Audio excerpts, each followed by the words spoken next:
Good afternoon. On behalf of the Board of Directors and the staff here at New Friends, New Life, I welcome each one of you. I'm Kim Robinson, the CEO here at New Friends, New Life, an organization that has been on the forefront of working to restore and empower victims of sexual exploitation and trafficking for the last 20 years. It's definitely a privilege to be here with you, Governor Abbott, senators, and representatives who have worked so diligently on legislation to combat human trafficking and provide care and rehabilitation for survivors and end the backlog of untested rape kits. Many of the survivors that we see at New Friends, New Life come to us after enduring decades of trauma with no hope of restitution or justice from their offenders. Thus, we are focused on four things. First, we're focused on empowering them so they're safe and stable and are able to find peace with their past and attain long-term stability. We're focused on educating the community and youth on the sex trafficking industry. Third, we're focusing on eradicating the systemic causes of trafficking through advocacy and inviting men to join us in the fight. And lastly, we are focused on expanding our efforts to increase our capacity to serve survivors. I'm encouraged every day by the perseverance of the women that we serve who have been sexually exploited and abused as they battle their way towards stability for themselves and for their children. It is their courage that sustains our work, and it's why we get up every day at New Friends, New Life ready to stand for her. Once again, Governor and senators and representatives, I welcome you here today. Well, thank you, Kim.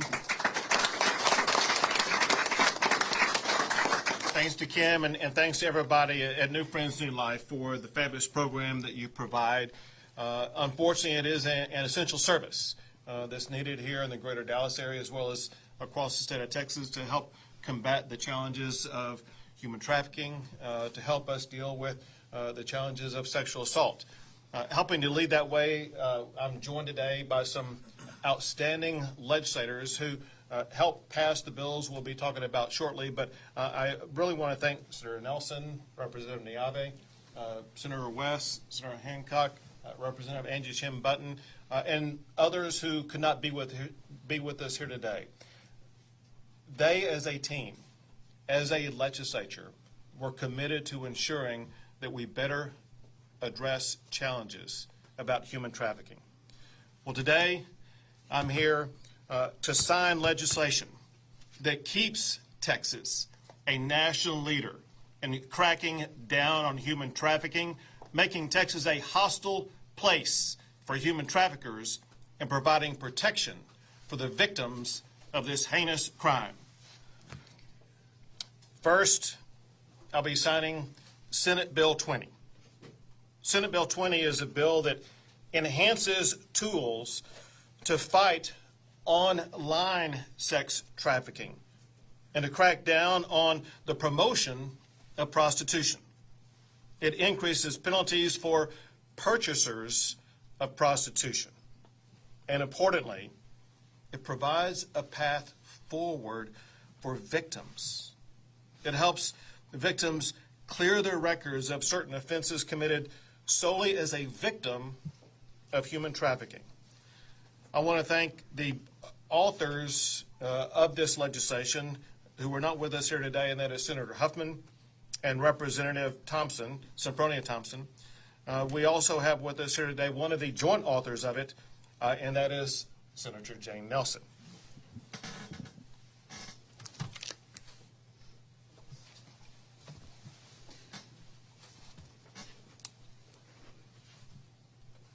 Fourth, gonna make sure.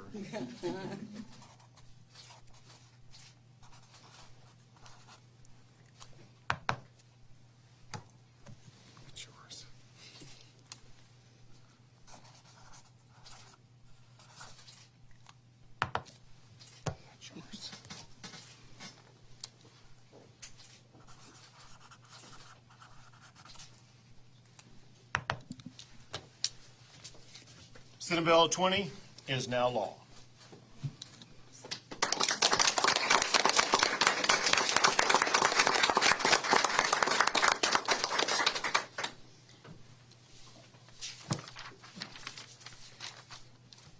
Next, we have House Bill 2613.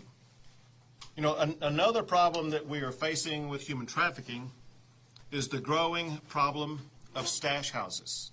Stash houses where innocent lives are held as prisoners. Today, we announce more tools to crack down on stash houses in Texas and to take them out of circulation. What House Bill 2613 does is it creates the criminal offense of operating a stash house. It also makes that house subject to asset forfeiture. And importantly, the proceeds from this asset forfeiture will be directed to fund human trafficking victim services.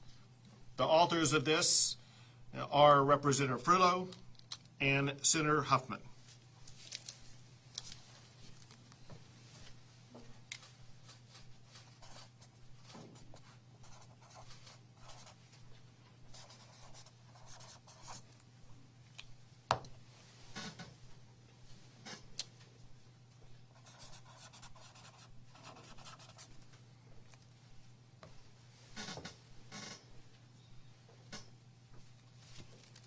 HB 2613, tackling stash houses in Texas, is now law.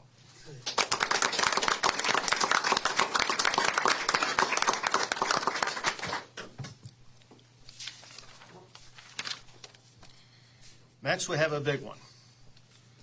It is House Bill 8. Today, we're here in addition to trying to deal with the challenge of human trafficking. We're here to better address and provide justice for survivors of rape and sexual assault. One of the best strategies is the forensic testing of rape kits. But thousands of these kits have languished untested for years. This session, Texas legislators solved that with House Bill 8. Today, I'm proud to sign House Bill 8 into law, and I'm proud to be joined by Lavinia Masters, for whom this bill is named. Lavinia is right here. Thank you, Lavinia.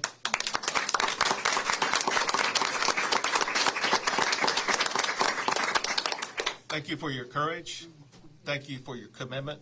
Thank you for standing up and providing a voice for others. I can assure you, I do not think I would be signing this law today, but for you and your tireless effort and commitment. Thank you so very much.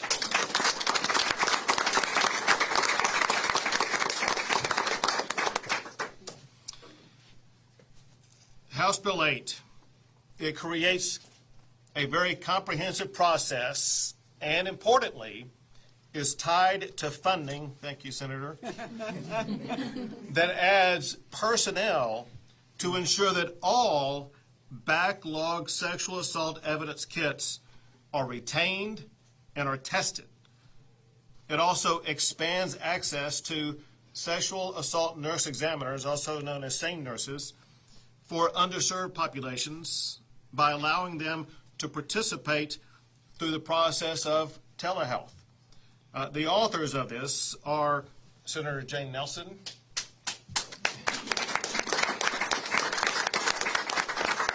Representative Niave,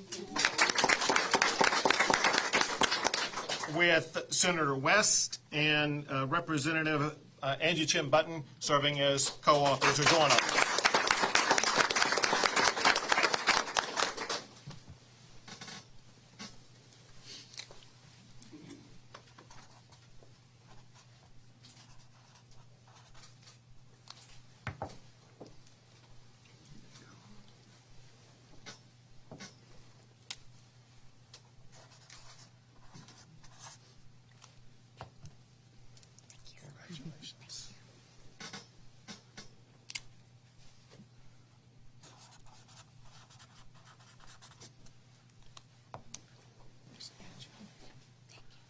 In a second. House Bill 8 is now law.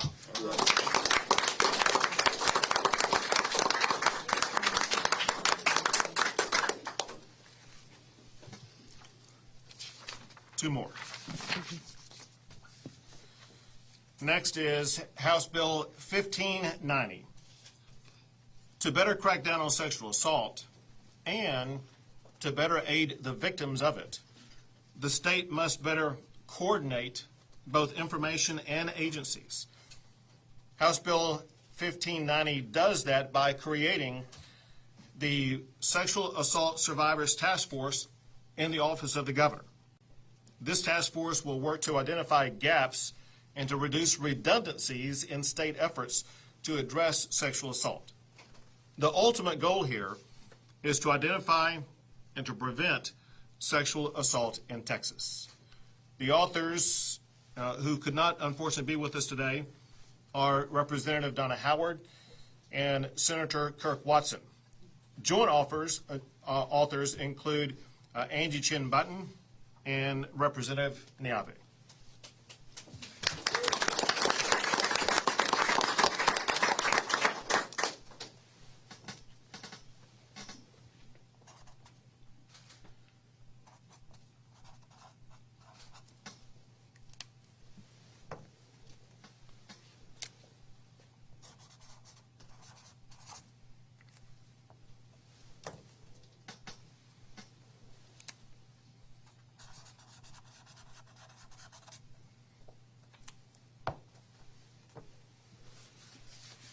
House Bill 1590 is now law in Texas.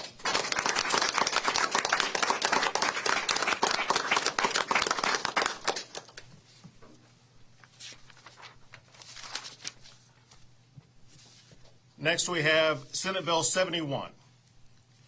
Senate Bill 71 directs the Office of the Attorney General to expand access to sexual assault nurse examiners by establishing a statewide telehealth center for sexual assault forensic medical examination. There are less than 400 sane nurses in the state of Texas. To be clear, when I'm saying there are less than 400 sexual assault nurse examiners in the state of Texas. There's far more sane nurses than that. This law allows healthcare providers across Texas to connect with those sexual assault nurse examiners, to provide appropriate care to survivors of sexual assault, and to ensure that forensic evidence is collected in a way that will be upheld in court.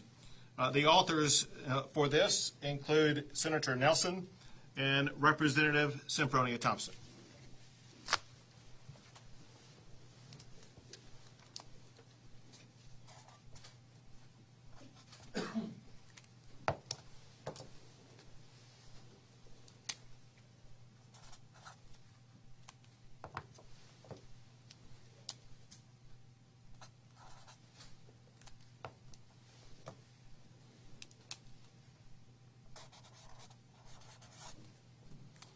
Takes a lot of pens to sign a bill.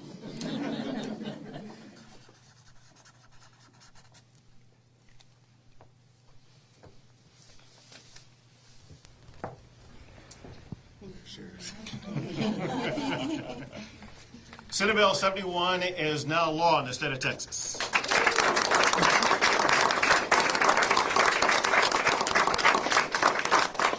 At this time, I turn the floor over to Senator Nelson. Thank you. Well, Governor, first of all, thank you for your leadership on these issues. I have never seen a session where we've paid more attention to domestic violence and human trafficking and sexual assault than we have this session. And I also want to thank all the victims who came and spoke out. It made a huge difference, and I am so grateful to entities like yours, Kim, who are here to help those victims get back on their feet. These are just a few of the bills that we passed addressing this issue, and Senators Hancock and West, standing behind me, and the rest of the Senate Finance Committee and our counterparts in the House paid particular attention to making sure that we funded the issues that we're talking about today. The sexual assault kits, that's an issue that's bothered me for a long time. 2 sessions ago, we made sure that the money was there that they said they needed What we didn't do was provide the funding for the examiners, and so we still had untested kits. This year, we put $54 million on making sure we had people to look at that. And that's just one example. We made sure that we not only put forth these good ideas, but we invested in all of these absolutely critical services. So, Governor, I'm grateful for your leadership, and I'm grateful to all the people who made this happen. Thank you. Thank you.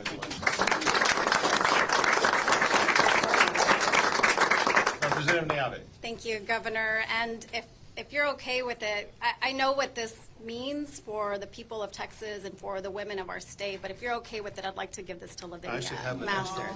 Oh, perfect. Yes.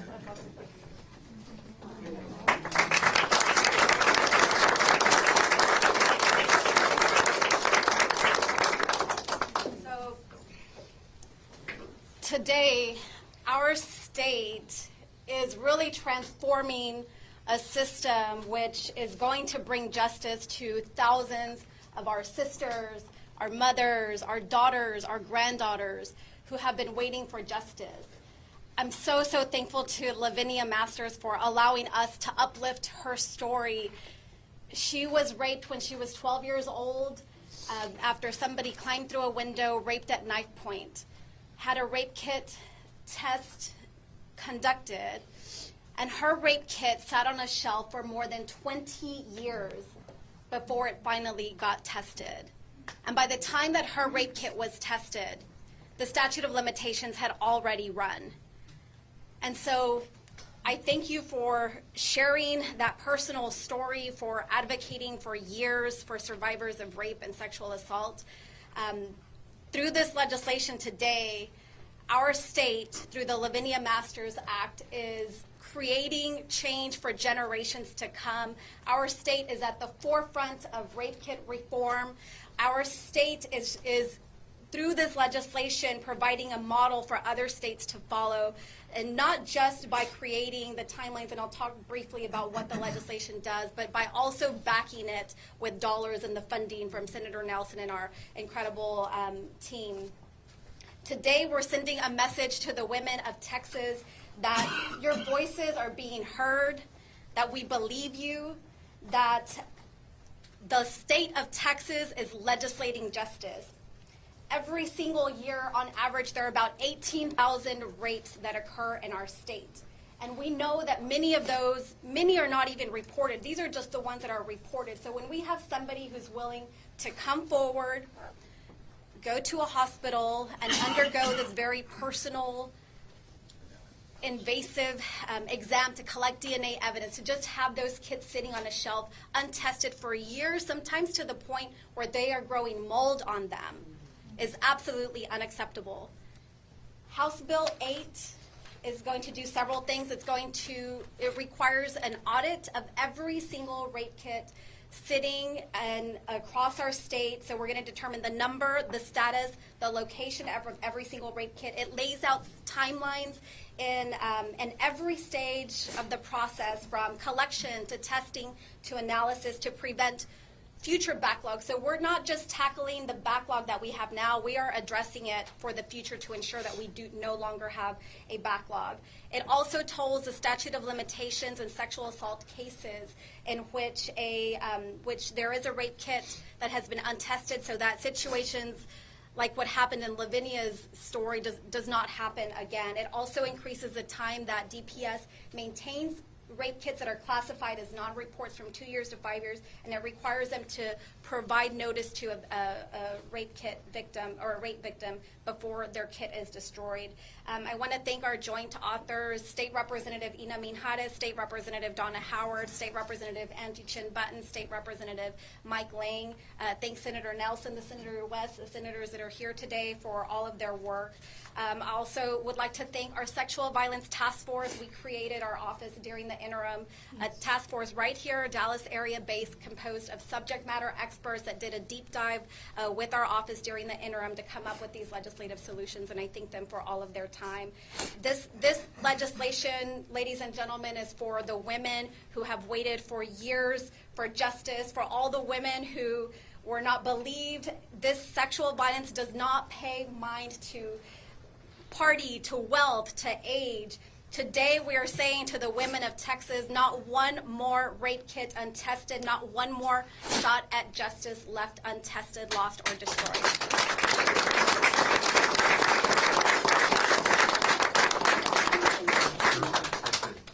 Something that I would like to add in our discussion regarding human trafficking, which, as you said, is just an unacceptable, horrible crime that finally we're paying the attention to it that it deserves.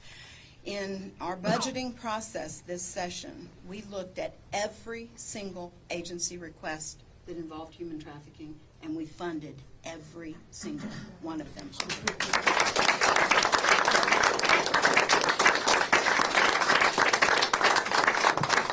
Well, thank you both, and thank everybody behind me and everybody at the Capitol, as well as everybody who comes together and works on this as an entire community, for making today happen, for keeping Texas in the vanguard, in the national leadership, in the crackdown on human trafficking, and in the testing of rape kits.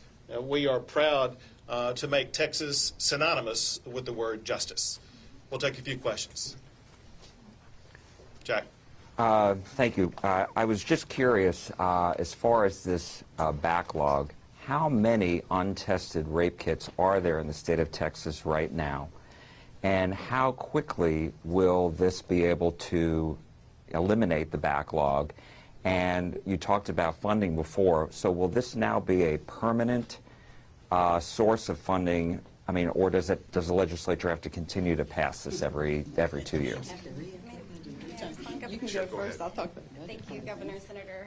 Right now, we don't know exactly how many. We get piecemeal information from local departments, a few thousand here, a few thousand there. And so this legislation is going to address that issue by counting every single one so that we have the exact number. Years ago, when there was an audit, there were almost 19,000 sitting on shelves, and those still are being tested. So since then, that sexual assaults happen every single day. So we're hopeful through this legislation that we will have an exact figure. And as far as the funding?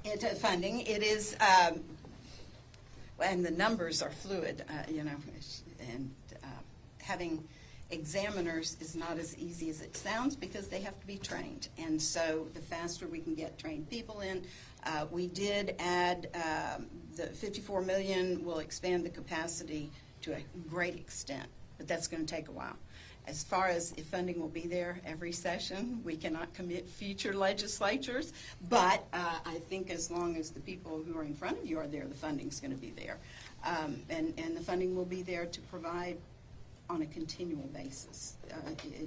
It's an ongoing problem, unfortunately. Next question, Cromer. We hear a lot about partisanship and, a little bit about bickering.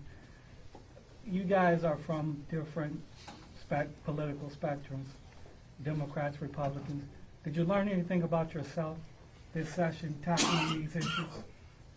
Well, listen, there are certain issues that are just Texas issues. One is public safety. Doesn't matter what political party, what race, what geography you come from. Everyone wants justice. Everyone wants safety. And that means coming together and cracking down on the crime of human trafficking. It means providing support and help for victims of human trafficking. It means doing what needs to be done to test all of these rape kits that need to be tested to find out evidence that will allow us to prosecute anyone who's committed the crime of sexual assault in the past so we can get them off the street. And so this is something that it doesn't matter what your politics are. It just matters what your commitment is. And Texas showed the commitment this session to address this challenging problem. Governor, you've said that there won't be a special session. Can you comment at all on your plan regarding the board that regulates plumbers and your plan moving forward with that? Sure. The legislature has provided the governor several tools that can be used in situations like this to be able to address it. We are exploring all possible options as we speak right now. and we look forward to making an announcement here in a short period of time to make sure that this issue is put to rest. Two more questions. Can you tell us what those options are? We will let you know later. Governor, the city of Dallas right now is experiencing a crime spike. More than 40 murders last month, which the city hasn't seen in decades. Plus, there have also been 5 trans women who've been murdered since 2015, 3 of them this year, since April. What is your reaction to that, sir? Well, one murder is one too many. Any increase in the number of murders is a cautionary flag. We experienced this 3 years ago in Dallas, and at the time, I offered the support and aid of the Texas Department of Public Safety to the Dallas Police Department to help Dallas crack down on what was then a spike in murders. I'll offer the same thing right now. I will make the resources of the state of Texas and the Texas Department of Public Safety available to Dallas to ensure that they have every resource and tool they need to address this challenge and to quell any increase in murders in Dallas. And then just as far as the trans murders, which have gotten national attention here. Any type of murder is bad and unacceptable, period. Thanks, guys. We got to run. Appreciate it. Can we hear from his masters? Sorry? Can we hear from his masters? Yeah, that would be great. Senator Nelson. Lavinia. Oh, yeah, absolutely. Yeah. Folks will be happy to talk. Sure. About their vote, but So- this portion of the press conference is over, so folks can hang around and chat, and we'll do that. Thanks. That was Thank you, Governor.